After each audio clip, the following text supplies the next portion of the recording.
आज डायबिटीज़ के बारे में बात कर लेते हैं। उसमें डायबिटीज़ इंसुलिन की कमी की बीमारी है।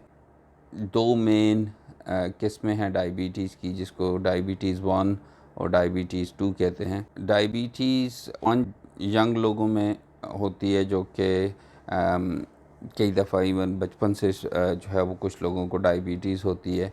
और डायबिटीज़ 2 थोड़ी बड़ी उम्र के लोगों में होती है। 40-50 इयर्स की एज में जो है वो आके डायबिटीज़ वो शुरू होती है। इनमें फ़र्क ये है कि डायबिटीज़ 1 के जो मरीज़ हैं उनमें इंसुलिन नहीं बन रही होती। वो शुरू से ही इंसुलिन की ज़रूरत होती है। इंसुलिन बगैर वो फंक्शन नॉर्मल नहीं कर सकते। और डायबिटीज़ 2 जो उसमें इंसुलिन की प्रोडक्शन कम हो जाती है, लेकिन उसके अलावा और भी प्रॉब्लम होते हैं कि इंसुलिन जो बन रही है वो उसके जो रिसेप्टर्स होते हैं सेल पे उसमें प्रॉब्लम आ जाती है। तो इंसुलिन जो बॉडी बना भी रही है वो इस्तेमाल नहीं कर सकती। जब भी आप कुछ चीज़ खाते हैं एक्स्ट्रा, तो जब इंसान के अंदर कार्बोहाइड्रेट्स और जाती हैं, जब शुगर ब्लड स्ट्रीम में उसकी मिक़दार ज़्यादा होती है, तो पेंक्रियाज एक एक्स्ट्रा डोज़ इंसुलिन की ब्लड स्ट्रीम में डाल देते हैं,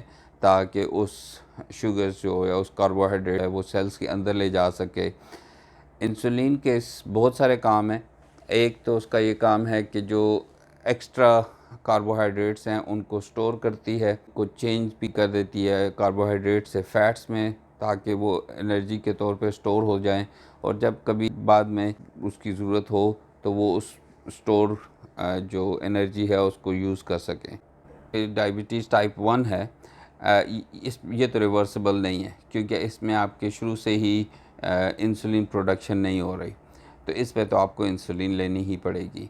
जैसे मैंने पहले कहा था कि डायबिटीज़ टाइप 2 जो है उसमें कुछ प्रॉब्लम तो इंसुलिन का भी होता है कि इंसुलिन की प्रोडक्शन कम हो जाती है, लेकिन उसके अलावा जो बॉडी के सेल्स हैं उनके पे काम करना इंसुलिन बंद कर देती है। वो ऐसी चीज़ है कि जो आप अर्ली स्टेजेस में इवन आप उसको रिवर्स भी कर सकते हैं। आपको किसी दवाई की ज़रूरत नहीं पड़ेगी। वो आप अपनी डाइट से, एक्सरसाइज से इन चीज़ों से कंट्रोल कर सकते हैं। रेजिस्टेंस से इंसुलिन की मुराद ये है कि वो इंसुलिन जो है सेलों पे काम करना बंद कर देती है। कि इंसुलिन जिस्म में मौजूद तो है, जो मैं बॉडी की अपनी इंसुलिन की बात कर रहा हूँ, जो कि बॉडी ख़ुद प्रोड्यूस करती है। ये इंसुलिन सिर्फ दवाई का नाम नहीं है, बॉडी नॉर्मली ख़ुद इंसुलिन प्रोड्यूस करती है, और जब उसकी कमी हो जाती है तो हमें बाहर से इंसुलिन देनी पड़ती है।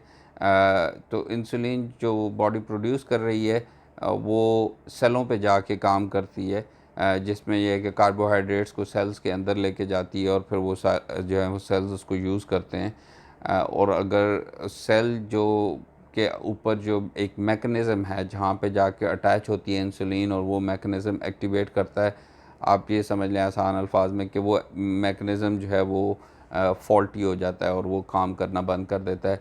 तो इंसुलिन बॉडी में होने के बावजूद अपना जो फंक्शन है वो नहीं कर सकती, तो रेजिस्टेंस बोलते हैं। टाइप 2 डायबिटीज़ में जो फैक्टर्स हैं वो कि क्यों हो जाती है, उसमें एक फैक्टर नहीं है, उसमें डाइटरी फैक्टर्स भी हैं। लेकिन सबसे इम्पॉर्टेंट तो जेनेटिक्स है, कि अगर आपके ख़ानदान में डायबिटीज़ का मर्ज़ है तो आप ज़्यादा रिस्क पे हैं डायबिटीज़ होने की। उसके अलावा डाइटरी फैक्टर्स भी हैं, कि अगर आप बहुत ज़्यादा मीठा खाते हैं, और अगर आपका वज़न बहुत बढ़ गया है और आप पहले से रिस्क पे हैं अपनी जेनेटिक्स की वजह से, तो आपका डायबिटीज़ का रिस्क जो है वो बढ़ जाएगा। तो टाइप 2 डायबिटीज़ जो है वो है जो कि बड़ी उम्र में स्टार्ट होती है, और जैसे मैंने कहा कि उसमें भी फैक्टर जो है सबसे इम्पोर्टेंट तो जेनेटिक है, कि वो आपकी जीन्स में ऐसे इशू है, इसमें जीन्स का प्रॉब्लम है, आपकी फैमिली हिस्ट्री है, तो उसकी वजह से आप ज़्यादा रिस्क पे होते हैं। और उसमें जब आपको डायबिटीज़ हो जाए तो उसके लिए शुरू में बहुत सारी मुख्तलिफ़ किस्म की ड्रग्स हैं जो कि हम यूज़ करते हैं।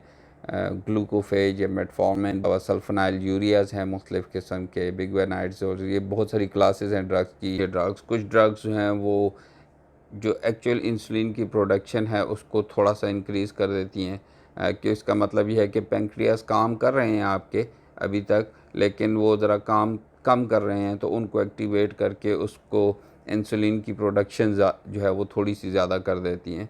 क्योंकि मैंने जैसे कहा है कि टाइप 2 में इंसुलिन की प्रोडक्शन ख़त्म नहीं हुई होती, सिर्फ थोड़ी कम हो जाती है।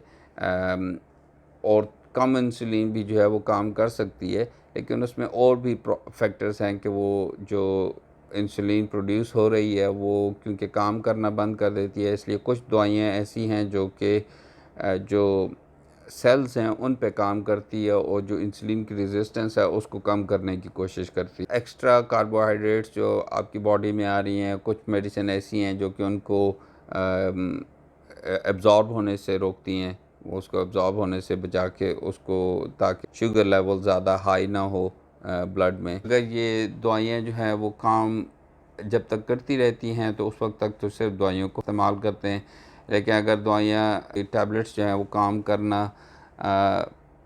कम कर दें या उनसे इंसुलिन ब्लड शुगर जो है वो अच्छी तरह से कंट्रोल ना हो रहा हो, तो फिर टाइप 2 के जो डायबिटीज़ के पेशेंट हैं उनमें भी हम इंसुलिन यूज़ करते हैं। लोगों को इंसुलिन के बारे में कुछ मिसकंसेप्शंस हैं। बहुत सारे लोग इंसुलिन लेने से कतराते हैं, हालांकि उन्हें ज़रूरत होती है तब भी। मैंने ये बातें सुनी हैं कि जी हम इंसुलिन नहीं लेते क्योंकि वह मेरा जिस्म आदी हो जाएगा। तो अगर आपको आपका फिजिशियन ये कहता है, आपका डायबिटीज़ स्पेशलिस्ट ये कहता है कि आपको इंसुलिन लेनी चाहिए, तो आपको इंसुलिन जो है उससे बचने की ज़रूरत नहीं है। इंसुलिन एक नॉर्मल हार्मोन है जो कि बॉडी में वैसे भी मौजूद होता है। आप अगर बाहर से लेंगे तो वो भी वैसे ही काम करेगा जैसा आपका इंसुलिन का हार्मोन ख़ुद काम कर रहा है। अब डायबिटीज़ एक काफ़ी ख़तरनाक बीमारी इस तरह से है कि इसकी कॉम्प्लिकेशंस बहुत हैं। डायबिटीज़ आपको इनिशियल स्टेजेस में एटलीस्ट वो आपको इस तरह से बीमार नहीं करती कि महसूस हो कि आप बीमार हैं, और इस वजह से बहुत सारे लोग डायबिटीज़ के बारे में लापरवाही बरतते हैं इसके इलाज में। लेकिन इसकी कॉम्प्लिकेशंस जो हैं वो काफ़ी सीवियर हैं। इसमें आपके दिल की बीमारियां डायबिटीज़ की वजह से ज़्यादा हो जाती हैं, हार्ट अटैक हो जाना, गुर्दे फेल हो जाना, ज़ख़म वो ठीक नहीं होते, अगर ज़ख़म कोई लग जाए तो वो ख़राब हो जाते हैं। उसकी एक वजह ये भी है कि आपकी जो नर्व्स हैं काम करना कम कर देती हैं, तो उसकी वजह से आपके हाथ और पाँव हैं वो सुन्न होना शुरू हो जाते हैं। और बहुत सारे लोग ऐसे हैं कि जिनको ज़ख़म लग जाता है पाँव में, को पता नहीं चलता क्योंकि उनके पाँव सुन्न हो चुके हैं, उनकी नर्व्स काम करना बंद कर दिया है, और उसकी वजह से उनका ज़ख़म जो बिगड़ता रहता है और उनको पता नहीं चलता क्योंकि उनको दर्द नहीं हो रहा होता ज़्यादा, और उसकी इन्फेक्शन उसमें हो जाती है, और इन्फेक्शन भी ठीक नहीं होती डायबिटीज़ में जल्दी, तो वो प्रॉब्लम्स जो हैं वो काफ़ी ज़्यादा ख़तरनाक हो सकते हैं। यहाँ तक कि बहुत सारे पेशेंट्स में एम्पुटेशंस करनी पड़ जाती हैं, क्योंकि वो ज़ख़म जो है वो इन्फेक्शंस इतनी डीप हो जाती हैं कि फिर उसको उस पाँव के उस हिस्से को काटने के बगैर कोई गुजारा नहीं होता, कोई चारा नहीं रह जाता। जो नज़र की कमज़ोरी है वो भी डायबिटीज़ की कॉम्प्लिकेशंस में से एक है, और उसके लिए कई दफ़ा लेज़र जो है वो ट्रीटमेंट करनी पड़ती है। इन कॉम्प्लिकेशन से बचने के लिए डायबिटीज़ का अच्छा कंट्रोल जो है वो बहुत ज़रूरी है। अगर आप डायबिटीज़ को कंट्रोल नहीं करेंगे तो इन कॉम्प्लिकेशंस का चांसेस ज़्यादा हैं। अगर आपकी डायबिटीज़ अच्छी तरह से कंट्रोल रहेगी तो आप बेसिकली नॉर्मल ज़िंदगी गुजार सकते हैं। अगर तो एक शख्स ऐसा है कि जिसकी ब्लड शुगर जो है वो बहुत ज़्यादा ऊपर नीचे होती है, तो उसको दिन में 2-3 दफ़ा ब्लड शुगर चेक करने की ज़रूरत पड़ेगी, ताकि वो अपनी जो मेडिसिन है या इंसुलिन है उसके मुताबिक उसको कंट्रोल कर सकें।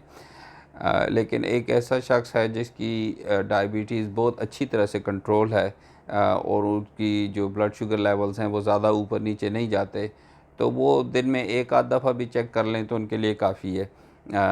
और कई दफ़ा जो है ये ब्लड शुगर लेवल्स जो हम चेक करते हैं, ये हमें बहुत ठीक रिज़ल्ट उस तरह से नहीं बताते, क्योंकि आपने कुछ मीठा खा लिया है तो आपके ब्लड शुगर लेवल, और आपने फ़ौरन उसके बाद अपनी ब्लड शुगर लेवल चेक कर लिया है तो वो यकीनन काफ़ी ज़्यादा होंगे। और इस तरह से आपको उसकी सही ब्लड शुगर का अंदाज़ा नहीं होता कि आपकी डायबिटीज़ कितनी अच्छी कंट्रोल है। उसके लिए हम एक और ब्लड टेस्ट करते हैं जिसको HbA1c कहते हैं, जो कि आपकी लंबी जो ब्लड शुगर का लेवल है उसका कंट्रोल का हमें बताता है। और HbA1c जो है वो डॉक्टर्स जो हैं वो अमूमन जब भी आप जाते हैं तो वो आपको चेक करते हैं। लाइफस्टाइल जो है वो उसके लिए बहुत इम्पॉर्टेंट है।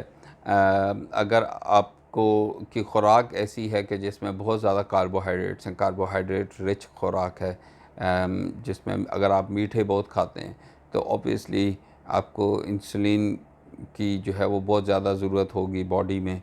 और अगर आपकी इंसुलिन प्रोडक्शन कम है तो दवाइयों से जो आप उसको ट्रीट करने की कोशिश कर रहे हैं वो उतनी ज़्यादा इफ़ेक्टिव नहीं होगी। तो अपनी जो खुराक है उसमें कार्बोहाइड्रेट्स की और जो स्पेशली जो अनरिफाइंड कार्बोहाइड्रेट्स हैं, शुगर्स वगैरह जिस तरह से है मीठे जो हैं, उसकी मिक़दार काफ़ी कम कर लें। छोड़ने की ज़रूरत नहीं है लेकिन कम ज़रूर करें। एक्सरसाइज जो है वो डायबिटीज़ में बहुत ज़्यादा हेल्प करती है। आप अगर अपना वज़न कम कर रहे हैं और एक्सरसाइज करें तो उससे इंसुलिन रेजिस्टेंस कम हो जाती है। तो जो भी इंसुलिन या दवाइयाँ आप यूज़ करेंगे वो अच्छी तरह से अफेक्ट करेंगी बॉडी पे। अपने पाँव का पे जो है वो अच्छी तरह से उसका ख़्याल करें, उसकी सफाई का ख़्याल करें, क्योंकि डायबिटिक फुट डिज़ीज़ बहुत इम्पॉर्टेंट है। और मैंने जैसे पहले कहा है कि उसमें ज़ख़म बन जाते हैं जो कि बिगड़ जाते हैं और फिर एम्पुटेशंस की ज़रूरत पड़ जाती है। और उससे बचने का तरीका यही है कि आप अपने पाँव को जो है वो अच्छी तरह से साफ़ करें। आप जब नाखून काट रहे हों तो बहुत एहतियात से काटें कि वो ज़ख़म ना बन जाए। उसमें अगर कोई ज़ख़म बन जाता है तो उसको फ़ौरन बग़ैर देर किए डॉक्टर से मशवरा करें और उसका ख़्याल रखें और उसका मुकम्मल इलाज करें ताकि वो ज़ख़म आपका ज़्यादा बिगड़े ना। तो आई स्पेशलिस्ट के पास जाना की भी साल में एक दफ़ा जाके अपनी नज़र चेक कराते रहें, ताकि अगर आपकी जो विज़न का प्रॉब्लम अगर हो रहा है तो उसको वो ट्रीट कर सकें। क्योंकि कई दफ़ा वो वेसल्स बन जाती हैं आँख के पिछली झिल्ली पे, और उनको डायबिटीज़ की वजह से जो कि आपकी नज़र को कमज़ोर करती हैं, और उसके लिए लेज़र से उसका जो है वो इलाज करना पड़ता है। तो वो जो है वो आई स्पेशलिस्ट से जाके अपने साल में एक दफ़ा ज़रूर मशवरा करते रहा करें। देखने वाले हैं उनके जहन में शायद इन सब बातों से बहुत सारे सवाल जहन में आएँ, तो आप प्लीज़ उनको अपने कमेंट में शेयर करें। और अगर तो वो सवाल बहुत ज़्यादा हुए तो इसी मौजू पे हम एक और जो है वो पूरी वीडियो बना देंगे, वरना आपको जो है वो कमेंट्स में ही रिप्लाई कर दूँगा। लेकिन डिपेंड करता है कि आपके क्वेश्चंस कितने हैं और कैसे हैं, उस पे हम अगर हो सका तो एक और, अगर ज़रूरत पड़ी तो एक और वीडियो, इसी सीरीज़ की एक और वीडियो भी बना देंगे डायबिटीज़ पे। अपना ख्याल रखिएगा, अपने इर्द गिर्द वालों का ख्याल रखिएगा। अस्सलाम वालेकुम, अल्लाह हाफ़िज़।